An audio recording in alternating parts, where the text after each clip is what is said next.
يصحبكم في رحلة الحلم والإمارة باسم ياقوت. مساء الخير من أرض الحلم، من أبو ظبي دار الثقافة العالمية، ومن مسرح شاطئ الراحة مسرح الإبداع. أحييكم متابعينا الأعزاء أينما كنتم مباشرة على الهواء، وأيضا جمهورنا الكريم هنا في المسرح في ثاني أمسيات أمير الشعراء للموسم الخامس. أمير الشعراء أضخم مسابقة للشعر الفصيح في الوطن العربي. حضورنا الكريم، رحبوا معي بأساتذة الكلمة والمعنى، أعضاء لجنة تحكيم أمير الشعراء، الدكتور عبد الملك مرتض من الجزائر، والدكتور علي بن تميم من الإمارات، والدكتور صلاح فضل من مصر.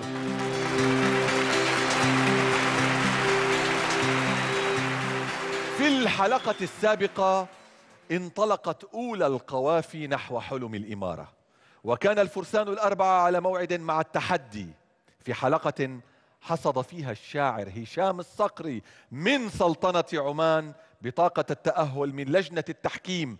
وعاش الفرسان الثلاثة المتبقين أسبوعاً من الانتظار والقلق لمعرفة من هو ثاني وثالث المتأهلين بتصويتكم أنتم وقراركم مشاهدينا.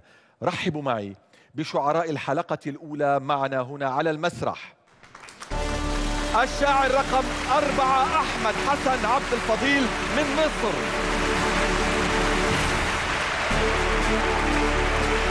الشاعر رقم 8 سعد الهادي من موريتانيا، والشاعرة رقم 15 مناهل العساف من الأردن. ولكن بالطبع قبل التعرف على نتائج التصويت نتوقف لحظات مع تقرير قمنا فيه بعرض قصائد شعراء الحلقة الأولى على الجمهور لمعرفة رأيهم في القصائد ومدى فهمهم لبعض المفردات. دعونا نتابع.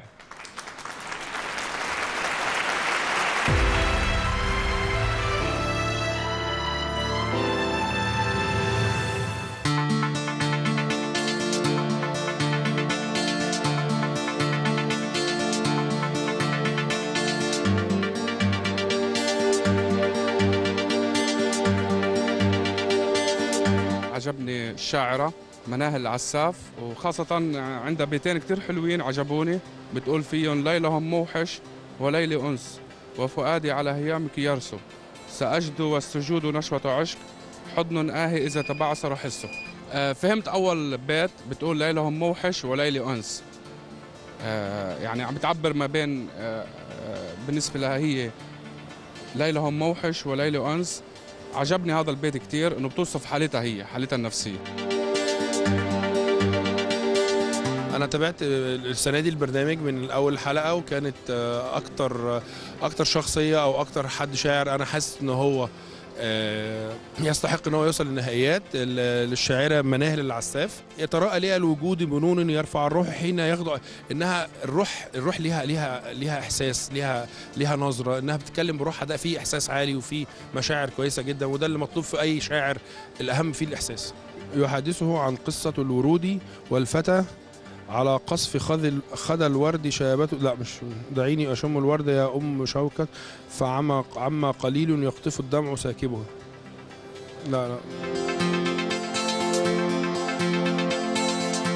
أجمل قصيدة عجبتني هي قصيدة أحمد حسن عبد الفضيل. لن يتكلم عن الغزل وعن الحب، ودخل حياة الأرض مع تداخل يعني الحب في الشعر والفتى على خد الورد. أخاف يعني أترجم البيت، فمش نفس ما يقول الشاعر، فأنا ما أعرف يعني أترجم البيت. والله هو لأحمد حسن المصري، أحمد حسن الشاب المصري اللي قال قصيدة عندكم، حتى فيها بيت عجبني قوي. بيقول لك ألسنا نبات الأرض والموت منجل إذا طاب منا العود فالموت حاطبه. والله أنا حاسس إن أنت زنقتني في السؤال ده. ده زنقتني في السؤال ده. كان رماد تي كحل عيونها ودمعتها ليل تزدنق راهبه. أنا والله هلأ شفت القصائد، أنا ما تبعت الحلقة الماضية، بس أكتر واحدة هي عجبتني هي القصيدة رقم 2 تاعت أحمد حسن عبد الفضل مصر. ألسنا نبات الأرض والموت منجل، إذا طاب منا العود فالموت حاطبه، ولكن قمح الروح في راحة الرحى يدور على طحن قصي يغالبه. الفرجار والتيه، التيه ما بعرف بس الفرجار بعرفه. على قصف خد الورد شابت ذوائبه. شابت ذوائبه صراحة مش عارف، مش كتير في العربي يعني. والله أمير الشعراء يعني له جماهيره ولا وصل مرحلة يعني عالية من القمة وله يعني شعبية قوية، ولكن بالنسبة لي أنا أعاني من صعوبة في فهم الشعر الفصيح في أمير الشعراء.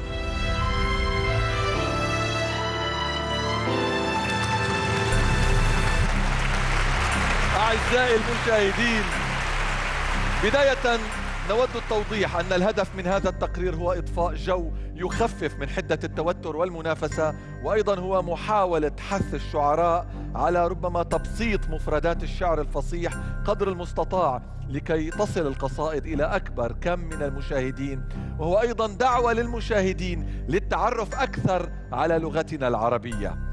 وقبل التعرف على النتائج نتعرف على انطباعات شعرائنا حول رأي الجمهور في قصائدهم.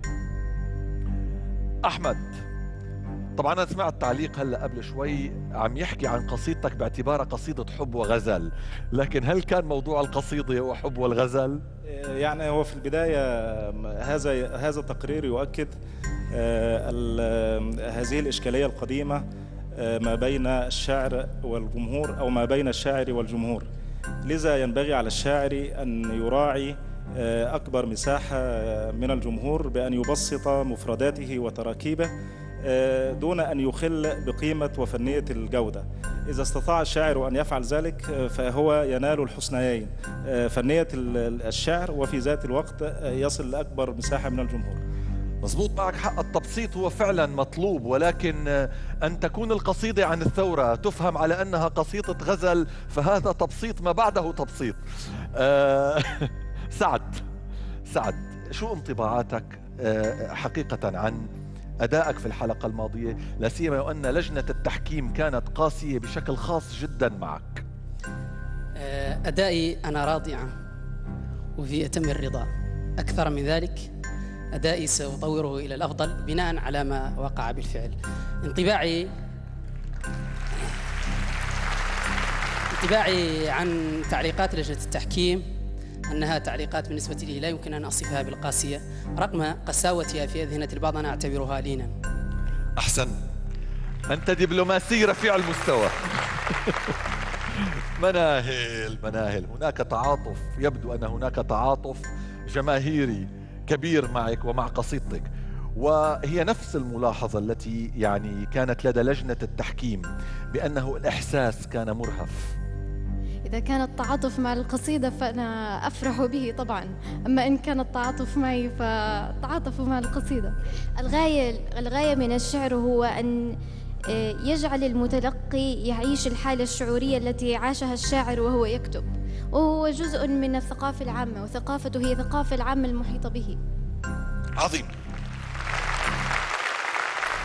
كما نعرف جميعا أنه في هذه المرحلة تقوم لجنة التحكيم بتقييم الدرجات بنسبة 50%، وللمشاهدين طبعا أحقية التصويت بنسبة 50% الأخرى المتبقية. إذن أحمد حسن، اللجنة أعطتك في الحلقة الماضية 42% وأعطت مناهل 43%، أما سعد الهادي فقد حصلت على أقل درجة وهي 33% من نسبة التصويت، مما جعلك في حاجة فعلية إلى تصويت أكبر من الجمهور مقارنة بأحمد وبمناهل. اليوم علمنا يا سعد بأنك قمت أنت بالتصويت لأحمد ولمناهل.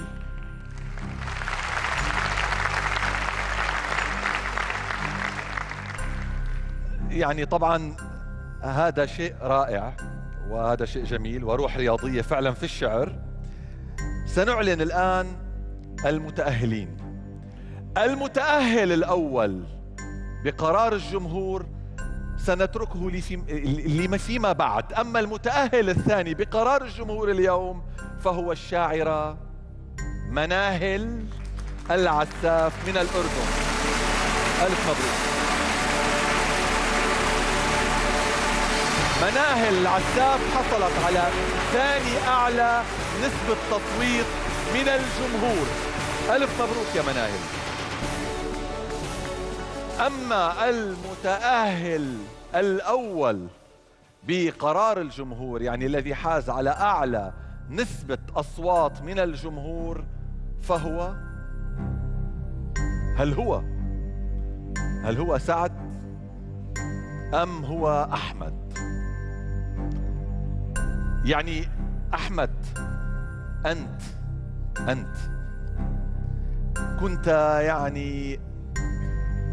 يعني أكثر، خلينا نقول في الحلقة الماضية أكثر راحة نفسية بأدائك من سعد، وكانت اللجنة متعاطفة معك أكثر، لكن يؤسفني إبلاغك بأنك لست أنت المتأهل بتصويت الجمهور، بل هو سعد، وحصل على أعلى نسبة تصويت من قبل الجمهور.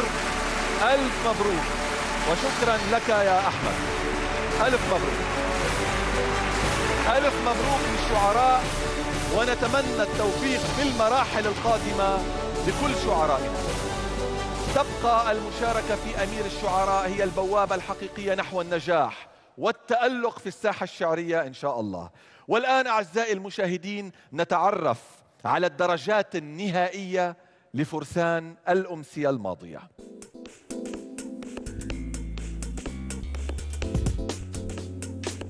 إذن أحمد حسن عبد الفضيل 43%، مناهل العساف 44%، سعد الهادي ما شاء الله يا سعد 81%.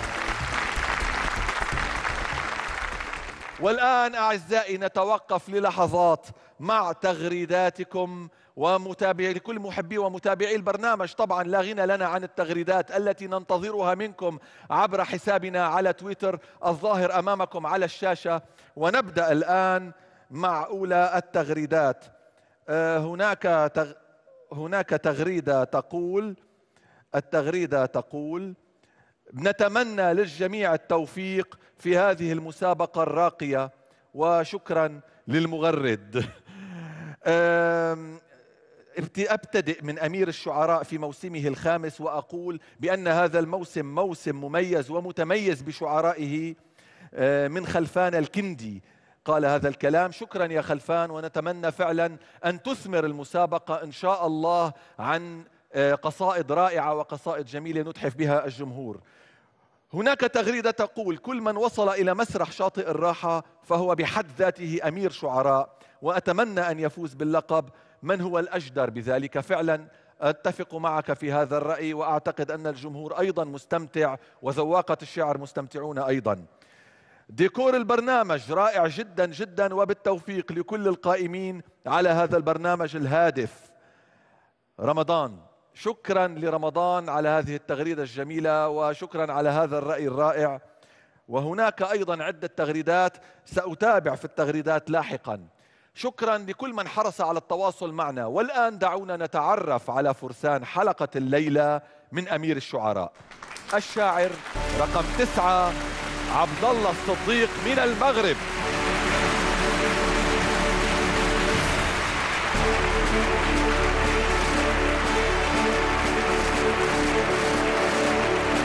الشاعر رقم 10 عبد الله بيلا من بوركينا فاسو.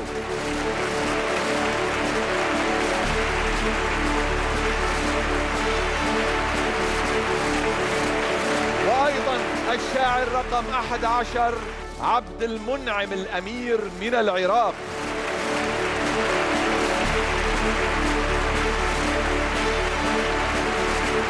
وأخيراً الشاعرة رقم 13 ليندا إبراهيم من سوريا.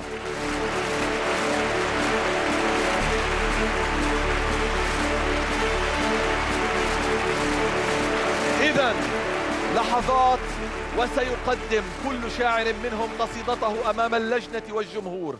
شاعر واحد فقط سيضمن تأهله إلى المرحلة القادمة عن طريق لجنة التحكيم، وثلاثة شعراء سيكونون في دائرة القلق والترقب لمدة أسبوع في انتظار قرار الجمهور. ونذكركم بأن خطوط التصويت ستفتح مع نهاية هذه الأمسية، كما نذكر الجميع بأنه يمكنكم دعم الشاعر المفضل عن طريق زيارة الموقع الإلكتروني للبرنامج والظاهر على الشاشة أمامكم. أعزائي المشاهدين، فاصل بسيط ثم نعود لاستقبال أول فرسان الليلة عبد الله الصديق من المغرب.